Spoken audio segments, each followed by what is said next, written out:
Guys, आज हम CPC का ऑर्डर 6 स्टार्ट करने जा रहे हैं, जिसमें कि प्लीडिंग हम पढ़ेंगे। इसका मीनिंग क्या होता है, इसको हम समझेंगे, इसके ऑब्जेक्ट्स को कवर करेंगे, इसके कुछ फंडामेंटल रूल्स हैं उसको हम कवर करेंगे इस वीडियो में। So let's start the video. Pleading में होता क्या है कि प्लेंट और रिटन स्टेटमेंट होता है। जब हम कोई सूट फाइल करते हैं तो एक एप्लीकेशन हम कोर्ट में देते हैं, जिसके अंदर हमारा कॉज ऑफ एक्शन होता है, या रिटन स्टेटमेंट देते हैं जिसके अंदर हम अपना जवाब लगाते हैं, जिसके अंदर हम अपने सारे मटेरियल फैक्ट्स को डालते हैं, जिसमें सब कॉज ऑफ एक्शन लिखे होते हैं। ये जो एप्लीकेशन हम कोर्ट में देते हैं इसे कहते हैं प्लीडिंग। अब ये डिपेंड करता है कि किसके नज़रिए से हम देख रहे हैं। प्लेंटिफ के पॉइंट ऑफ व्यू से उसको कहा जाता है प्लेंट, या फिर डिफेंडेंट के पॉइंट ऑफ व्यू से उसको बोला जाता है रिटन स्टेटमेंट। अगर मैं प्लेंटिफ हूँ तो वो प्लेंट हुआ मेरा जो एप्लीकेशन जो मैंने कोर्ट में दिया है। अगर डिफेंडेंट हूँ, मैं जवाब लगा रही हूँ उसमें, तो वो रिटन स्टेटमेंट बोला जाएगा, उसको रिटन स्टेटमेंट कहा जाएगा। ओके, तो अब हम इसके ऑब्जेक्ट्स को देखते हैं। ऑब्जेक्ट्स ऑफ प्लीडिंग क्या है, ये इसके मेन ऑब्जेक्ट्स क्या है। फर्स्ट इसका है, हम ऑब्जेक्ट इसका ये है कि सपोज आपके अगेंस्ट मैं कोई सूट फाइल करती हूँ। आपको ये कहा जाता है कि 30 दिन के अंदर आप अपना रिटन स्टेटमेंट फाइल कीजिए, मतलब जवाब लगाइए इसमें। अब आप क्या जवाब लगाएंगे जब आपको पता ही नहीं है कि मैंने आप पर क्या सूट फाइल किया है, क्या क्या इल्ज़ाम लगाए हैं। तो ये एक पर्पस होता है प्लीडिंग का कि जिसके अगेंस्ट सूट फाइल किया जा रहा है, या आपने अगर कोई रिटन स्टेटमेंट लगाया है, प्लेंटिफ और डिफेंडेंट को पता चल सके कि दोनों क्या बोल रहे हैं, हमने क्या क्या बातें उसके अंदर लिखी हैं, तभी तो आप अपने डिफेंस को प्रिपेयर कर पाएंगे। तो ये इसका एक पर्पस है। सॉरी, ऑब्जेक्ट हम जो देख रहे हैं ये इसका एक ऑब्जेक्ट है।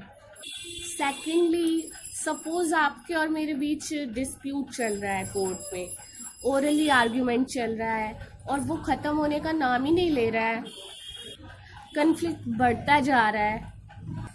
तो उस एरिया ऑफ कन्फ्लिक्ट को नैरो डाउन करना भी प्लीडिंग का एक ऑब्जेक्ट है।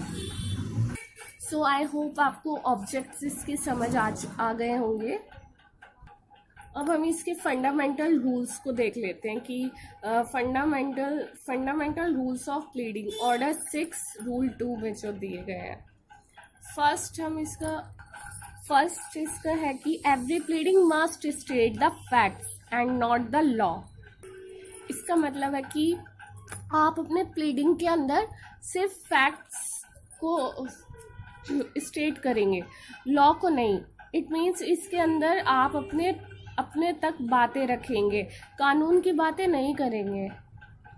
सपोज प्लीडिंग के अंदर आप ये चाहते हैं कि कोर्ट आपको टेम्पररी इंजंक्शन ग्रांट करे, तो आप उसके अंदर क्या पॉइंट लिखेंगे, जिस ग्राउंड के ऊपर आप चाहते हैं कि कोर्ट आपको इंजंक्शन ग्रांट करे। आप ये नहीं लिखेंगे कि टेम्पररी इंजंक्शन सीपीसी के ऑर्डर 39 के अंदर है, जो इशू किया जाता है इस सिचुएशन पे।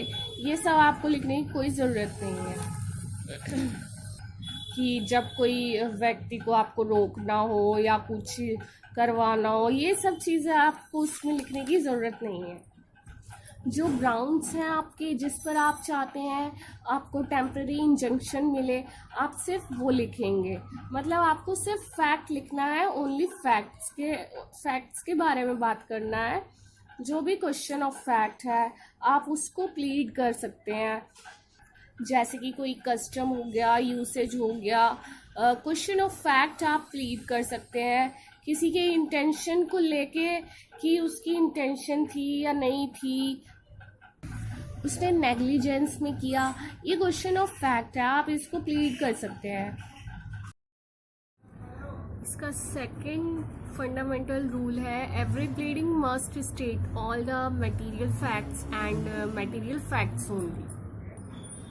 फॉर एग्जाम्पल कोई एक आदमी है दिल्ली से पंजाब गया। अब इसके दिल्ली से पंजाब जाने तक के बहुत सारे फैक्ट्स हो सकते हैं कि वो ट्रेन में बैठा, कहाँ उतरा, कहाँ नहीं उतरा, क्या खाया क्या नहीं खाया। तो आपको वहाँ पे सिर्फ मटेरियल फैक्ट लिखना है, ये सब बातें नहीं लिखती हैं। ओनली मटेरियल फैक्ट लिखें कि वो दिल्ली से पंजाब गया, कितनी तारीख को गया, किस टाइम गया, बस सफिशिएंट है। कहाँ उतरा, कहाँ नहीं उतरा, क्या खाया क्या नहीं खाया, लाइन में लग के टिकट लिया या आगे से जाकर टिकट लिया, ये चीज़ें आपको लिखने की कोई ज़रूरत नहीं है, सिर्फ मटेरियल फैक्ट्स लिखें। अब मटेरियल फैक्ट्स क्या होते हैं ये समझिए। एक केस था उद्धव सिंह वर्सेस माधव राव इंडिया का, जिसके अंदर बताया गया है कि मटेरियल फैक्ट्स क्या होते हैं। इसमें ये बताया गया है कि मटेरियल फैक्ट्स वो फैक्ट्स होते हैं जिसमें प्लेंटिफ का कॉज ऑफ एक्शन डिपेंड करता है या डिफेंडेंट का डिफेंस डिपेंड करता है। पार्टीज की जो बातें जिस पर वो डिपेंड करती है, ये मटेरियल फैक्ट्स होते हैं। सो नेक्स्ट हम इसका देखते हैं फंडामेंटल रूल, जो इसका नेक्स्ट है third. Every pleading must state the facts on which the party pleading release and not the evidence by which they are to be proved। इसका मतलब है कि pleading should not state the evidence, pleading facts को लिखें। Pleading में क्या, आप facts को लिखें, उन फैक्ट्स को नहीं जो किसी एविडेंस से प्रूफ हो, जो किसी एविडेंस से प्रूफ हो रहे हो। फैक्ट्स दो टाइप के होते हैं, पहले आप ये समझिए कि फैक्ट्स दो टाइप के होते हैं। पहला होता है कि फैक्टा प्रोबेंडा, सेकंड होता है फैक्टा प्रोबेंशिया। तो आपको अपने प्लीडिंग में सिर्फ फैक्टा प्रोबेंडा लिखना है, फैक्टा प्रोबेंशिया नहीं लिखना। इन दोनों में क्या डिफरेंस है ये एक एग्जाम्पल के थ्रू हम समझ लेते हैं। सपोज किसी एक आदमी ने एक लाइफ इंश्योरेंस पॉलिसी ली हुई है। उस लाइफ इंश्योरेंस पॉलिसी के अंदर ये रूल है कि अगर उस इंसान ने आत्महत्या कर लिया तो पॉलिसी से कोई पैसा नहीं मिलेगा उसको। तो अगर आपको प्लीडिंग लिखना है तो प्लीडिंग में आप क्या लिखेंगे कि उस इंसान ने आत्महत्या किया। आप ये नहीं लिखेंगे कि उस इंसान ने 2 दिन पहले एक गन खरीदी थी और 1 महीने से वो बहुत ज़्यादा डिप्रेस्ड था।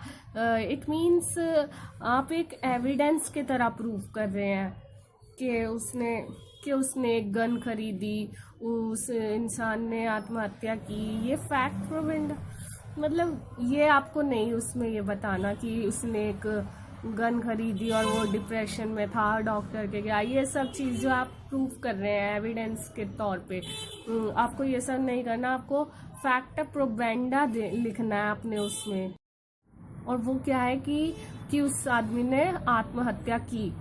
ये है फैक्ट प्रोबेंडा। उस व्यक्ति ने गन खरीदी, डिप्रेशन में था, डॉक्टर के गया। ये सब क्या हो गया, फैक्टा प्रोबेंशिया हो गया।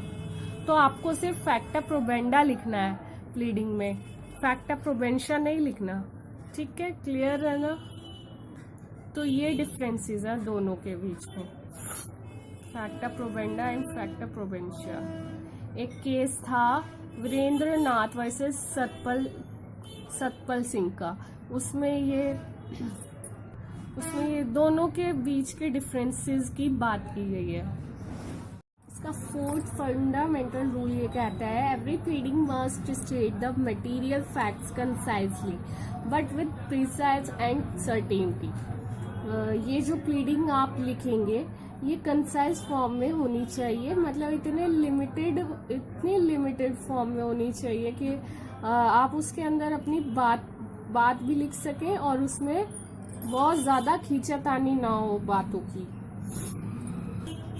फॉर एग्ज़ाम्पल, जैसे कि मैंने आपको पहले भी बताया था कि कोई एक इंसान है, वो दिल्ली से पंजाब गया, इस बीच उसने क्या क्या किया, क्या खाया क्या नहीं खाया, कहाँ उतरा कहाँ नहीं उतरा, ये सब आपको लिखने की ज़रूरत नहीं है। वो बस इतना इनफ है कि वो दिल्ली से पंजाब गया, किस तारीख को गया, किस टाइम गया। अननेसेसरी डिटेल्स लिखने की कोई ज़रूरत नहीं है प्लीडिंग में। तो ये है इसके फंडामेंटल रूल्स। आई होप कि आपको समझ आ गए होंगे। सो अब आप इसको अच्छे से पढ़ लीजिएगा और thanks for watching my video. Please like and subscribe my channel. Thanks. बाकी जो भी आपको पूछना हो आप कमेंट सेक्शन में पूछ सकते हैं। अगर कोई न्यू टॉपिक है, आपको प्रॉब्लम आ रही है, तो आप कमेंट सेक्शन में जाकर मुझे बता सकते हैं।